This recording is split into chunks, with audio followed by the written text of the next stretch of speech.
conversar con Mario Bazán, director de Foro Nacional Internacional. Es un organismo no gubernamental dedicado al desarrollo y la inclusión social. Además, hay que decir que es gracias a la alianza de Foro Nacional Internacional con Enlace Nacional que ha sido posible este programa. Mario, bienvenido. ¿Qué tal, Nadia? ¿Cómo estás? Y gracias, ha sido una iniciativa bien interesante que nos ha permitido llegar a todas las personas que vivimos en el interior del país. Sí, la idea era justamente poner un balance entre las propuestas y que los ciudadanos puedan acercarse un poco más a los candidatos y poder elegir con conocimiento, ¿no? Y creo que es parte importante de la democracia. Y nos hemos esforzado por hacer un balance permanente y de poner los temas serios. Mientras la televisión comercial ha estado, ya sabemos por dónde, nosotros hemos hecho el esfuerzo de conversar sobre los temas siempre, los más importantes, y creo que ha sido una experiencia realmente bien interesante y grata además. Mario, Ollanta es un candidato que habló mucho del desarrollo, de la mirada del país hacia adentro y de la inclusión social. Nuestro tema, tu tema puntualmente, ¿cuál es tu balance? Sí, yo creo que los resultados un poco reflejan ese interés plural de todo el país por búsqueda de un cambio. ¿Pero en qué consiste ese cambio? En que no solamente sea crecimiento, ¿no? Todo el mundo hablaba del crecimiento económico y qué es lo que ha venido caracterizando a nuestro país en la región y a nivel global, pero también lo que se pedía y lo que se ha pedido a través de este voto y este resultado es básicamente cómo además del crecimiento tenemos inclusión.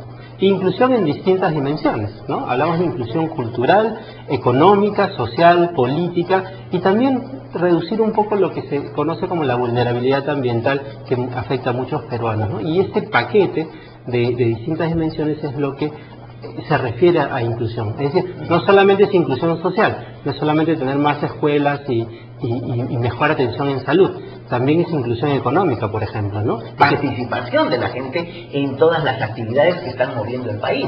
No mirar que unos hacen negocios y otros nada. Exactamente, gran parte de la pobreza no es porque no tengan acceso al trabajo, sino porque sus condiciones de trabajo tienen que ser mejoradas. Y eso implica también pues vincularnos a mercados, integrar algunos mercados, promover algunas relaciones productivas y que mejore la competitividad de los peruanos y del país en general. ¿Y qué has pensado cuando ha habido casi la mitad del país y mucha gente en televisión diciendo estamos muy bien, incluido el presidente de la República, Alan García, estamos muy bien, este crecimiento de hasta 9% es una maravilla, inédito en el país? ¿Cómo es que quieren cambiar las cosas? Sí, normalmente es un pedacito, ¿no? Es necesario, pero no es suficiente. O sea, faltaba hacer muchas otras cosas. Primero mirar a las regiones. En las regiones y dentro de las regiones a las municipalidades y a los distritos. En cada distrito encontramos un bolsón de gente que es pobre, que no tiene acceso a todo ese beneficio económico del cual se hablaba y por lo tanto había un cierto descontento. ¿Cómo hacer que ese beneficio económico llegue a ellos? Bueno, mejorando las instituciones, mejorando a los gobiernos locales, a los gobiernos regionales, al gobierno nacional, pero también a las otras instituciones. Hemos visto el papel de la prensa, el papel del sector privado, el papel de las organizaciones civiles, ¿no? De la sociedad civil también. Entonces, es cómo trasladar todo ese crecimiento económico a aquellos que normalmente no lo ven o no lo sienten. Y creo que ese ha sido el reclamo que ha salido y que ha salido vencedor hoy día. Es decir, ya nos dimos cuenta que crecer, aunque sea crecer mucho, no significa desarrollarnos ni generar armonía para todo el país. Exactamente, tenemos que cubrir muchas brechas o muchos espacios que no se han cubierto, ¿no? La calidad educativa, el acceso a la salud, mejorar las condiciones de trabajo, pero también tener la oportunidad de tener un empleo digno, ¿no? O vincularnos al mercado, poder exportar con tanto tratado de libre comercio. O sea, tener muchos más beneficios y que más peruanos se beneficien, ¿no? Ahora, tal como yo veo, 5 años le van a resultar pocos a Ollanta Humala para todo lo que hay que hacer. ¿Qué dirías tú? ¿Por dónde tiene que empezar a desatar esa madeja? Primero yo creo que hay que consensuar y para eso hay distintos actores que pueden actuar a la vez, es decir, no todo lo tiene que hacer Ollanta. Hay cosas que lo pueden hacer los gobiernos regionales y los gobiernos locales y para eso hay que dinamizar la capacidad que ellos tienen. Alguien dirá, ya hemos descentralizado, ¿y por qué no lo han hecho? Porque no pueden, porque son ineficientes. Sí, por un lado hay trabas burocráticas y hay algunos que proponen, digamos, aligerar el SNIP, el Sistema Nacional de Inversión Pública, pero sobre todo no se puede cumplir con las reglas del ESID porque no tenemos capacidades suficientes, o por lo menos capacidades en todos los recursos, no solamente recursos humanos. Yo creo que hay muy buenos profesionales en las regiones, pero hay que darle los recursos económicos y las libertades para asignar esos recursos económicos a actividades concretas que permitan que ese desarrollo inclusivo se vea en todas las ciudades de nuestro país, ¿no? Inclusive no ha sido posible pagar bien en regiones, ¿no? Exactamente. No digo maravillosamente, pero decorosamente, como para que la gente que está en actividades privadas, pero que tiene conocimiento, experiencia y tiene derecho de ganar un sueldo, pues que no significa un retroceso para su familia también, para que se enganchen. Exactamente, gerentes regionales o municipales ganando 2.000 soles en un país creciendo con precios más altos, difícilmente pueden hacer bien su trabajo, ¿no? Eso ha pasado, ¿no? Sí, y en muchos lados, ¿no? Entonces, mejorar eso, ha habido un esfuerzo, pero creo que ha sido insuficiente. Hay que mejorar parte de los ingresos, hay que mejorar las estructuras de los gobiernos. Se le transfirieron una serie de los gobiernos regionales, se le transfirieron una serie de funciones que de la nada han tenido que incorporar al trabajo el mismo equipo de gente que venía trabajando otro conjunto de labores. Entonces, aumentar responsabilidad, cierto, sí, porque sí están más cerca de la gente, pero al mismo tiempo hay que aumentar recursos que tienen que ver con más gente trabajando en gobiernos regionales y locales y mejor pagados. Ahora, transferencias incompletas. En este gobierno de Alan García, yo he sentido que se ha descentralizado en alguna medida algunas cosas, que ya están con un pie en la región, o han retornado, o se han quedado así con un pie aquí y otro allá. Por ejemplo, en las direcciones regionales de salud, de educación, pertenecen a las regiones, pero miran a Lima, tienen la tentación de aceptar más lo que dice Lima que lo que dice el gobierno regional. Sí, de acuerdo. Vienen de una tradición de trabajar centralizadamente, ¿no? Acostumbrarse a trabajar en las regiones implica también un cambio cultural de los trabajadores, y eso pasa por mayor capacitación, ¿no? Entonces es importante capacitarlos. Inclusión social. ¿A alguien todavía le suena esto como sofisticado, como ajeno, como que, bueno, los países son así, unos tienen acceso y otros no a las facilidades? Los que viven en ciudades se benefician, los que viven en la punta del cerro no tanto. ¿Cómo se hace, Mario? Sí. Crecer indefinidamente sin pensar en aquellos que son los más pobres es, digamos, que juega en contra en algún momento, ¿no? Claro, la brecha se agranda. Tenemos conflictos sociales de manera creciente, se ha aumentado en cantidad, tenemos ganas de invertir en minería, pero no podemos porque hay población que se siente insatisfecha porque esos beneficios no lo ven ellos o entra en conflicto con las actividades que ellos realizan. Entonces necesitamos ordenarnos, ¿no? Y eso implica, primero, distribuir las tareas, como mencionamos antes, pero también decir, ok, ¿qué zonas van a ser mineras? ¿Qué zonas van a ser agrícolas? ¿Qué zonas van a ser de conservación de recursos naturales? ¿Y quién va a asumir esa responsabilidad claramente? Hoy en día tenemos que 2 ministerios se compiten a ver quién decide sobre áreas comunes, ¿no? O sea, minería con medio ambiente, por ejemplo, entran en conflicto muchas veces porque tenemos 2 objetivos que se contraponen en un espacio territorial y la ciudadanía que no está contenta. Entonces, parte de la inclusión también tiene que ser cultural. Es decir, este es un país de todos y ahora se ha mostrado un poco estos resultados, que todos han votado por un cambio para que se les incluya. Y ese ha sido el discurso que ha ganado. Lo segundo tiene que ser política, una inclusión política, es decir, que aquellos que normalmente no tenían voz, hoy en día la tengan. Y eso significa, como hemos visto, que la sociedad civil ha podido reaccionar ante posibilidades de resultados. Esa sociedad civil tiene que jugar un papel muy claro, no solamente en Lima, sino en cada ciudad del país, para poner en claro cuáles son las vocaciones y los intereses de la población y poder dialogar. ¿Y cómo se hace para que esas vocaciones de la población calcen con las expectativas de un inversionista que descubre una mina, por ejemplo, y si la vocación de la población es agrícola, hay colisión? Sí, la democracia lo que te da son algunos instrumentos para poder consensuar, debatir y dialogar. Existe el Acuerdo Nacional, existen las mesas de lucha contra la pobreza, existen mesas, acuerdos regionales actualmente que se han implementado algunos y por lo tanto hay espacios para dialogar.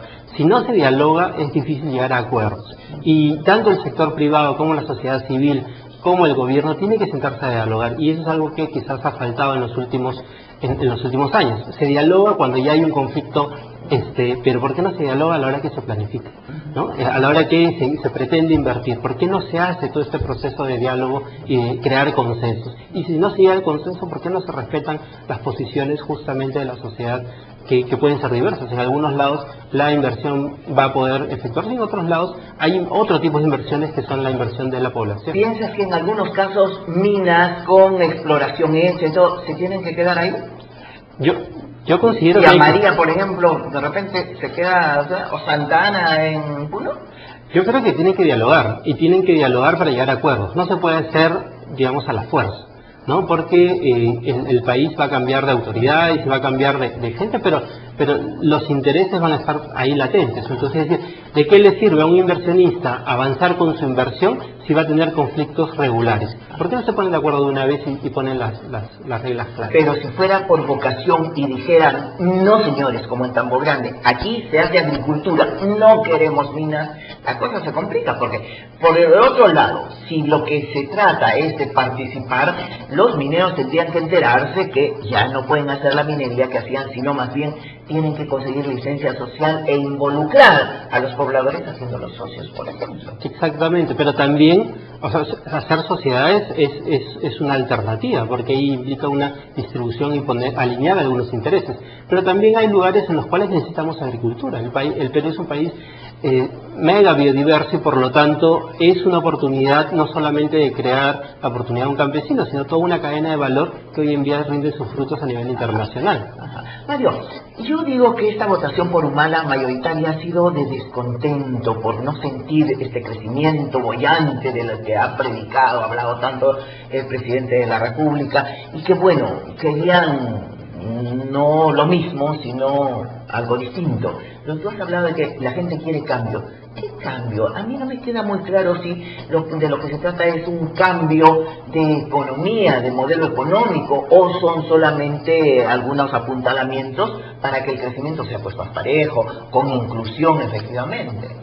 Sí, yo creo que hay cambios que, por ejemplo, yo creo que la gente no se siente representada por varios tipos de organizaciones o instituciones del Estado o privadas también.